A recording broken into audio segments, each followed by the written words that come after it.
నమస్తే, welcome to I dream inside politics with Kavitha. రాష్ట్ర మంత్రి కొండా సురేఖ చేసినటువంటి వ్యాఖ్యలు పెద్ద దుమారాన్నే లేపాయి. ఇటు పాలిటిక్స్తో పాటుగా అటు ఫిల్మ్ ఇండస్ట్రీ కూడా స్పందించింది. ప్రజలు కూడా దీన్ని తప్పుపడుతున్నారు.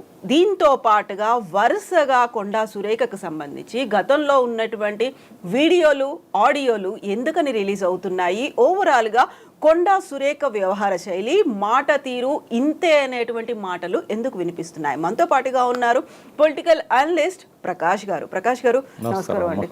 సో మీరు వరంగల్ వాసి, కొండా సురేఖ, కొండా మురళి చాలా క్లోజ్గా తెలుసు మీకు.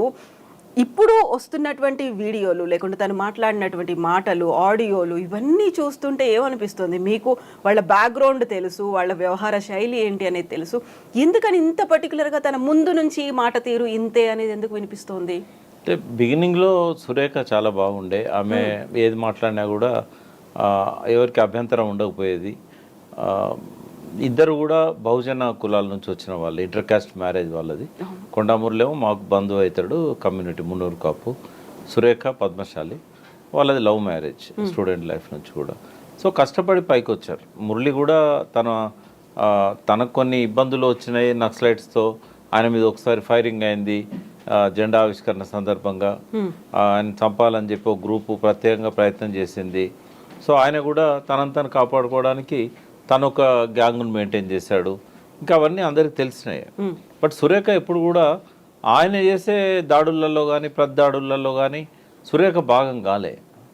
ఆమెకు ఒక మంచి పేరు, విలువ అనేది వరంగల్ జిల్లా వ్యాప్తంగా కానీ రాష్ట్ర వ్యాప్తంగా కూడా ఆమెకు ఉండేది. ఆమె చాలాసార్లు ఎమ్మెల్యే గెలిచారు. ఆమె మొదటిసారిగా అగ్రెసివ్గా మనకు కనబడ్డది ఎప్పుడంటే వైఎస్ఆర్సీపీలోకి పోయిన తర్వాత ఈ మానుకోట దాడి, రాళ్ళ దాడి. ఆ తర్వాత కేసీఆర్ను బండబూతులు తిట్టింది ఒకరోజు. అంటే ఎప్పుడు కూడా ఏ మహిళ ఎవరు కూడా అంత అసభ్యకరంగా కేసీఆర్ని ఎవరు తిట్టలే. ఆ రెండు సంఘటనల వల్ల మానుకోట అండ్ కేసీఆర్ మీద మాట్లాడిన మాటల వల్ల అందరికీ గౌరవం పోయింది ఆమె మీద. బట్ ఆఫ్టర్ లాంగ్ టైం మళ్ళీ ఆమె బీఆర్ఎస్లోకి రావడం, రీబిల్డ్ చేసుకోవడం, ఆమె చాలా లో ప్రొఫైల్లో మంత్రి పదవి ఇవ్వకపోయినా కూడా ఎక్కడ హార్ష్గా మాట్లాడకుండా, సరే నెక్స్ట్ టైం టికెట్స్ ఇచ్చే దగ్గర వాళ్ళ అమ్మాయి కూడా టికెట్ అడిగారు. అంటే 3 టికెట్లు అడిగారు ఒక ఇంట్లో. 3 అడిగేసరికి కేసీఆర్ గారు కుదరదు అన్నారు. వాళ్ళకు కూడా ఏంటంటే మళ్ళీ అధికారంలోకి వస్తుందో రాదో అన్నట్టుగా కాంగ్రెస్ వైపు వెళ్ళిపోయారు. వాళ్ళు కాన్స్టిట్యున్సీ కూడా చేంజ్ చేసి ఆమె పర్కాల నుంచి పోటీ చేసింది, ఓడిపోయింది టీఆర్ఎస్ చేతిలో. మళ్ళీ వాళ్ళు ప్రిపేర్ అయ్యి మళ్ళీ వచ్చారు. సో మొన్న మాట్లాడిన మాటలు ఏదైతే ఉన్నదో, గతంలో ఆమె కేసీఆర్ని తిట్టినా కూడా ఇంత తీవ్రంగా ఎవరు భావించలేదు. అంటే ఉద్యమకారులు కేసీఆర్ని అందరు తిడుతున్నారు, ఆమె కూడా తిడుతుంది, ఎందుకంటే ఆమెకు తెలంగాణ ఇష్టం లేదు, వైఎస్ఆర్ క్యాంపులో ఉంది అని అనుకున్నారు.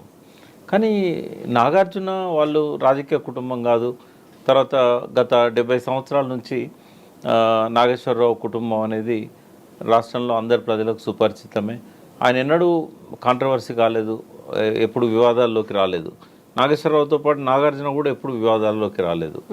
ఆ కుటుంబాన్ని రచ్చగిచ్చడం, కేటీఆర్ మీద ఉన్న కోపాన్ని ఆ కుటుంబంతో లింక్ చేసి ఈ రకంగా చాలా అభ్యంతరకరమైన మాటలు మాట్లాడడం అనేది, అక్కడ ఎట్లా మాట్లాడిందంటే ఆమె మాట్లాడిన వీడియో చూస్తూ ఉంటే తాను పక్క నుండి అన్ని గమనించినట్టుగా, ఎదుటి వాళ్ళు నమ్మేటట్టుగా ఆమె చెప్పిన పద్ధతి, తర్వాత ఆమె హోదా. ఒక మంత్రి, ఒక సీనియర్ మంత్రి, మొదటిసారి కూడా కాదు ఆమె మంత్రి అయింది. ఆమె ఆ రకంగా చెప్పేసరికి చాలామంది నమ్మే పరిస్థితి వస్తుంది. కేటీఆర్ మీద ఇప్పటికే చాలాసార్లు రకరకాల వీడియోస్ ట్రోల్ అవుతున్నాయి. వాటిని ఆయన ఖండిస్తున్నా, ఆ పార్టీ వాళ్ళు ఖండిస్తున్నా కూడా సో ఈమె చెప్పడంతో దానికి కొంత శాంక్టిటీ వచ్చే అవకాశం ఉంటుంది.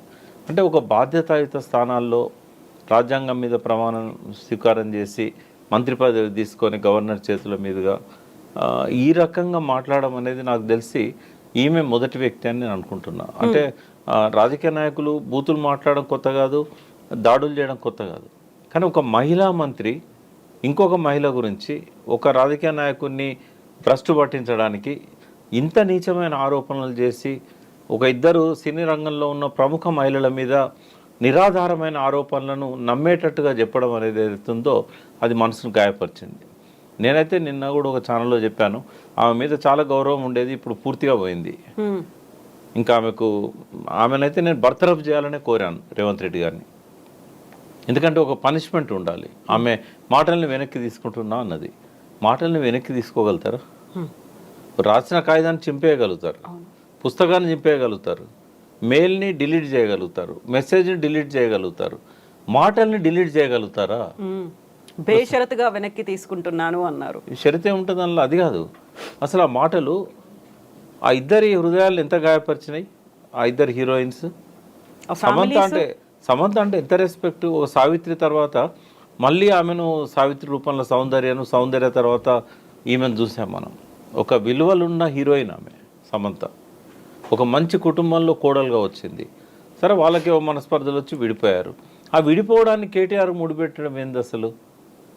ఇప్పుడు కేటీఆర్ కూడా ఆయన మంచి ఎడ్యుకేషన్ ఉండి మంచి కుటుంబం నుంచి వచ్చి సంస్కారం ఉన్న వ్యక్తిగా ఆయన మనకు కనబడతాడు లాస్ట్ 10 yearsలో ఎక్కడ కూడా. అటువంటి వ్యక్తి ఈ చిల్లర పద్ధతిలో అడుగుతాడా? ఊహించగలమా మనం? అసలు అది నోరా లేకుంటే ఇంకేమన్నా అట్లా మాట్లాడాలని ఎందుకు అనిపించింది ఆమెకు? ఒకవేళ మాట్లాడి నోరు జారింది అనుకోండి, వెంటనే నేను పొరపాటు అయింది, నేను తప్పుగా మాట్లాడాను, నన్ను క్షమించండి నేను అప్పుడే చెప్పుంటే ఇదంతా ఉండకపోయేది. నేనైతే మళ్ళీ చెప్తున్నాను, ఆమె క్షమాపణలు చెప్పినా ఆమెను వదిలిపెట్టొద్దు. ఖచ్చితంగా ఆమెకు పనిష్మెంట్ ఉండాలి. బర్తరఫే దానికి. ఒక బహుజన బిడ్డ అయినా కూడా నేను బహుజనుల కోసమే ఎక్కువగా వర్క్ చేసేవాడిని. నేనే ఓర్చుకోలేకపోతున్నా. ఇప్పుడు ఇంకో సరికొత్త వాదన, బీసీ మహిళ తన మీద ఇంకా ఎక్కువగా అటాక్ చేయకండి, వదిలేయండి అనేటువంటి వాదన ఎందుకు తీసుకొస్తున్నారు? బీసీ మహిళ అయితే మాట్లాడొచ్చా? ఇక్కడ బీసీ అనే కార్డే వాడొద్దు. ఇంకోటి తెలుసా, ఈ మాటలు ఎప్పుడు అన్నంటే అగ్రకులాల మహిళలు అన్నారంటే అర్థం చేసుకోవచ్చు, ఆ కల్చర్ వేరు. బీసీ మహిళలలో కల్చర్ ఉండదు.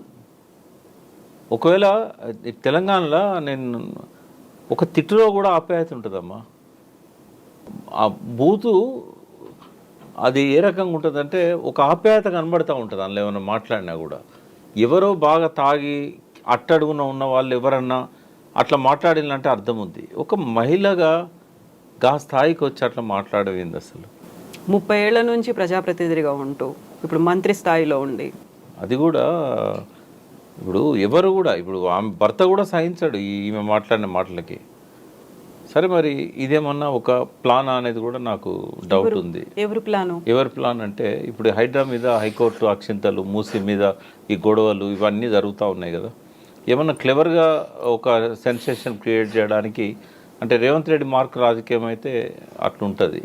అంటే ఒక గీతను ముట్టుకోకుండా తక్కువ చేయాలంటే ఒక పెద్ద గీత గీయాలని ఎట్లయితే తెనాలి రామకృష్ణుడు చెప్పాడో, మొత్తం మీడియా అటెన్షన్ అంతా డైవర్ట్ చేసింది ఒక 2 రోజుల నుంచి. ఆయన క్షమాపణలు చెప్పాల్సిన పరిస్థితి ఎందుకు వస్తుంది?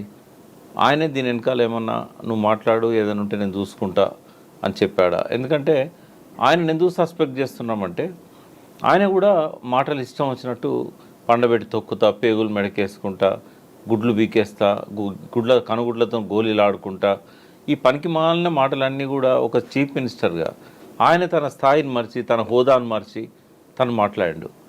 అయితే ఆయనే డైరెక్ట్ చేశాడా, లేకుంటే ఆయన ఇన్ఫ్లుయెన్స్ సురేఖ మీద ఉందా?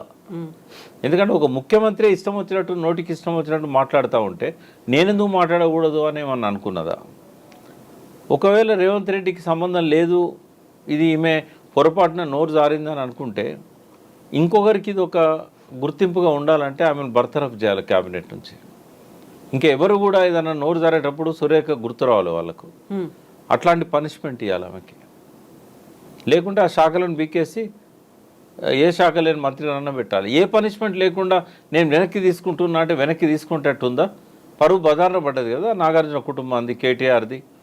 దానికి ఎవరు సమాధానం చెప్పాలి? ఇంకోటి, నేను ఒక అడ్వకేట్గా చెప్తున్నా, ఖచ్చితంగా ఆమెకు డ్యామేజెస్ క్లెయిమ్ చేయడానికి కేటీఆర్ వేసే సూట్ కానీ, నాగార్జున వేసిన సూట్ కానీ కొన్ని కోట్ల రూపాయలు ఆమె పే చేయాల్సి వస్తుంది. ఆమె ఎస్కేప్ కాలేదు, లైవ్లో మాట్లాడింది, అన్ని సాక్ష్యాలు ఉన్నాయి. ఈమె క్షమాపణలు చెప్పినా కూడా కోర్టు వదిలిపెట్టదు. అది ఒక మామూలు వ్యక్తిని అయితే వదిలిపెట్టేది, ఒక మంత్రిగా ఉన్న వ్యక్తి ఇట్లా మాట్లాడడం అనేది కోర్టు వదిలిపెట్టదు. కోర్టు దగ్గర ఈమె ఏం ఆధారాలు ఉన్నాయి, ఏం రుజువులు ఉన్నాయి, ఈమె ఏం చూపెట్టగలుగుతుంది? అవన్నిటికీ ఆధారాలు ఆమె దగ్గర ఉన్నాయా? సాక్ష్యాధారాలు తను మాట్లాడిన మాటలకి? ఇప్పుడు కోర్టు ఎప్పుడు కూడా ఇగ్నోరెన్స్ని ఎక్స్క్యూజ్ చేయరు. నాకు తెలియకన్నా, లేకుంటే నేను విత్డ్రా చేసుకున్నా, అవి నడవే. అవి అసెంబ్లీలో విత్డ్రా చేసుకోవచ్చు, రికార్డులోకి రాకుండా తీసేస్తాడు స్పీకర్, కానీ బయట నడవదు అట్లా. ఇప్పుడు కేవలం ఆ 2 కుటుంబాలనే కాదు, సినీ పరిశ్రమను గాయపరిచింది, టీఆర్ఎస్ పార్టీలో ఉన్న ప్రతి వ్యక్తిని గాయపరిచింది, మనసున్న ప్రతి మనిషిని గాయపరిచినాయి ఆ మాటలు. కేవలం వెనక్కి తీసుకుంటున్నా అంటే సరిపోద్దా? కాబట్టి చాలా సీరియస్ అంశం అమ్మా ఇది. ఇది భవిష్యత్ తరాలకు ఇది ఒక ఈమె మాటల వల్ల ఏదైతే పనిష్మెంట్ వస్తుందో అది ఆదర్శంగా ఉండాలి, ఇంకోరెవరు మాట్లాడకుండా ఉండాలి. కానీ రేవంత్ రెడ్డి అంత సంస్కారవంతుడైతే నేను అనుకోవట్లేదు. ఆయనే బూతులు మాట్లాడుతున్నాడు, ఇంకా యథా రాజా తదా ప్రజ అయిపోతుంది అది. ఇప్పుడు ఈ కొండా సురేఖ మాట్లాడినటువంటి మాటలు, వీడియోలు ఇవన్నీ బయటకు వచ్చిన తర్వాత వరంగల్ ఈస్ట్కి సంబంధించి ఏం జరుగుతుంది, అక్కడ ఒక గుండారాజ్ అనేది తయారైంది, లేకపోతే ఇద్దరు ఒక మాఫియాని మెయింటైన్ చేస్తున్నారు, ఇంకొక పర్సన్ నవీన్ రాజ్ అనే పర్సన్ని మధ్యలో పెట్టుకొని వాళ్ళు అటాక్స్ చేస్తున్నారు, ఇవన్నీ ఎందుకు మాటలు వినిపిస్తున్నాయి ఇప్పుడు? అంటే ఫస్ట్ టర్మ్లో ఆమె టీఆర్ఎస్ అధికారంలోకి వచ్చాక, తెలంగాణ వచ్చాక ఎప్పుడైతే టీఆర్ఎస్లోకి వచ్చిందో వాళ్ళ దౌర్జన్యాలు కానీ దాడు అంటే ఎట్లుండేదంటే, కొండమురళి వ్యక్తిత్వం ముళ్ళుతో తీస్తానేవాడు. ఆయన సహజంగా దుర్మార్గుడు కాదు. ఆయన ముళ్ళుతోనే తీయాలి. దాడుల నుంచి కాపాడుకోవడానికి ఆయన మాఫియాగా మారిండు, పోలీసుల దుర్మార్గాలను ఎదిరించిండు, అట్లే దౌర్జన్యం చేసే వాళ్ళని కూడా ఎదిరించిండు. ఆయన లోపల మంచి ఉంది, చెడు ఉంది. ముళ్ళుతో తీయాలనే తత్వం ఆయనది. ఆయన ఒక గుండాగా చిత్రించారు. సరే, ఏదైతే ఆయన దాన్ని కంటిన్యూ చేశాడు. కానీ 2014లో ఎప్పుడైతే టీఆర్ఎస్లోకి వాళ్ళు వచ్చారో, వాళ్ళు వచ్చిన తర్వాత వాళ్ళు దాన్ని ఆపేశారు. ఎటువంటి దాడులు కానీ, దుర్మార్గాలు కానీ, నవీన్ రాజు లాంటి వాళ్ళు ముందుండేదన్నా చేసినా కూడా అంత ముందున్న పద్ధతిలో అయితే జరగలేదు అవి. ఒక పెద్ద మనిషిగా ఉండేవాడు. ఇప్పుడు నేను కూడా ఒకసారి పోయినాను ఆయన దగ్గరికి, మ్యాట్రిమోనియల్ ఇష్యూ, అది డైవోర్స్ సంబంధించింది. వీడు పిలిచి మాట్లాడి విడాకులు చేయించండి, వాళ్ళకి ఇచ్చిన డబ్బులు ఏదో ఇప్పించండి అంటే చేశాడు ఆయన. అంటే అటువంటి అవసరాలు ఉంటాయి అక్కడ. బట్ దాన్ని బట్టి ఆయన, నాకు తెలిసి లాస్ట్ 10 yearsలో ఎక్కడ కూడా మాఫియా పని ఆయన చేయలేదు. సురేఖ కూడా, వాళ్ళ అమ్మాయి కూడా ఎంతో సంస్కారవంతులుగానే వాళ్ళు ఈ పాలిటిక్స్లో ఉన్నారు. వాళ్ళ అమ్మాయికి టికెట్ అడిగినా ఇవ్వకపోయినా, ఆయన కాంగ్రెస్లోకి పోయినా తర్వాత కూడా దౌర్జన్యాలు చేయలేదు. ఈ 10 years టీఆర్ఎస్ పాలనలో కేసులు ఏం లేవు. ఇప్పుడు కాంగ్రెస్లోకి వచ్చిన తర్వాత మళ్ళీ ఏమైనా మొదలు పెట్టాడో నాకైతే తెలియదు. బట్ అది కంటిన్యూ చేయడాన్ని నేను అనుకుంటున్నా. ఎందుకంటే ఆయనకు ఇప్పుడు అవసరం కూడా లేదు. ఆయనను ఎవరైతే చంపాలనుకున్నారో వాళ్ళు ఎవరు లేరు ఇప్పుడు.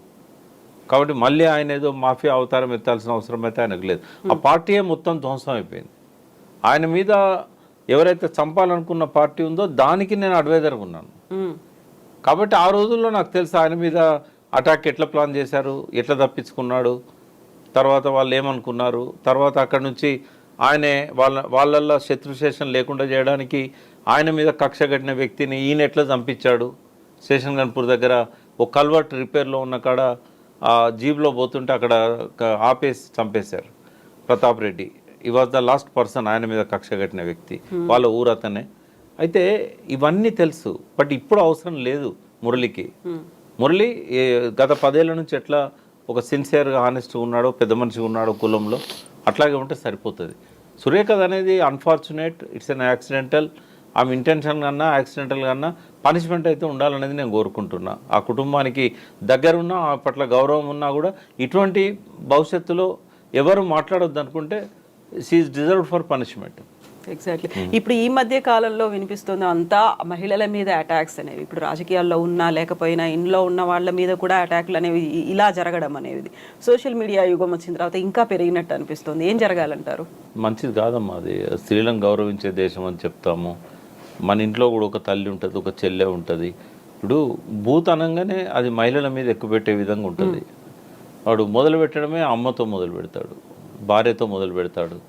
ఇది పితృస్వామ్య వ్యవస్థ యొక్క అవశేషం. ఇది ఈ కల్చర్ను పోగొట్టాలంటే సిలబస్లో చిన్నప్పటి నుంచే పిల్లలకు తల్లి అంటే ఏంది, మహిళ అంటే ఏంది, ఈ గౌరవాన్ని పెంచే విధంగా ఎడ్యుకేషన్ సిస్టమ్ ఉండాలి. ఇప్పటికీ ఆ చదువురాని తరం ఒకటి ఇంకా ఉంది. వాళ్ళు తిట్టుకున్నప్పుడు ఈ బూతులన్నీ నెక్స్ట్